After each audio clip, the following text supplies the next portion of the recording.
قلیل روزی پہ دو قناعت، فضول گوئی سے دے دو نفرت، نبی رحمت شفیع امت۔ قلیل روزی کی دعا کرنے میں کیا حکمت ہے؟ کثیر کی بھی تو دعا کی جا سکتی تھی۔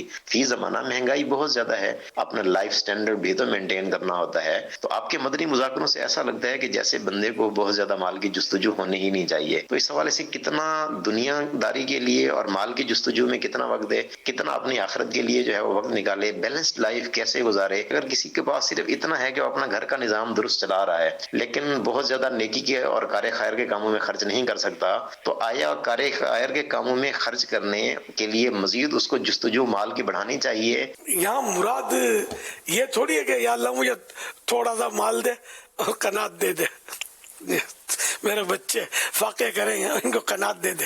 یہ مراد کس نے لے لی یار؟ یعنی یہ کہ قلیل روزی، یعنی اگر مجھے زیادہ مال نہیں بھی دیتا یا اللہ، اگر میری قسمت میں زیادہ مال نہیں، ظاہر ہے کہ ہر ایک تو مالدار اور پارٹی اور سرمایہ دار تو ہوتا نہیں ہے نا، بہت سے بیچارے کم تنخواہوں میں گزارا کر رہے ہوتے ہیں۔ تو یا اللہ چاہے میری تنخواہ کم ہو تو مجھے پھر تو قناعت کی نعمت دے دے کہ جتنا دیا بس اس پر میں راضی رہوں، دوسرے کے مال پر میری نظر نہ رہے۔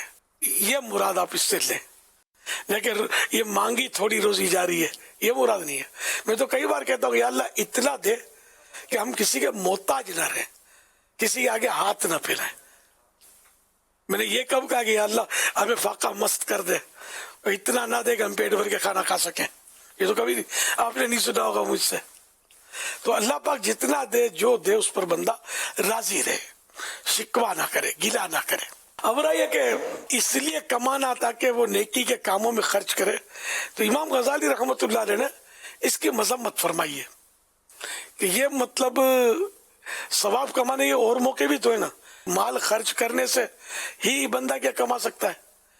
مال مانگ کر اپنے آپ کو رسک میں کیوں مطلب ڈالتے ہو کہ مال آ گیا تو خرچ کرنے کا جذبہ سلامت رہے گا بھی یا نہیں؟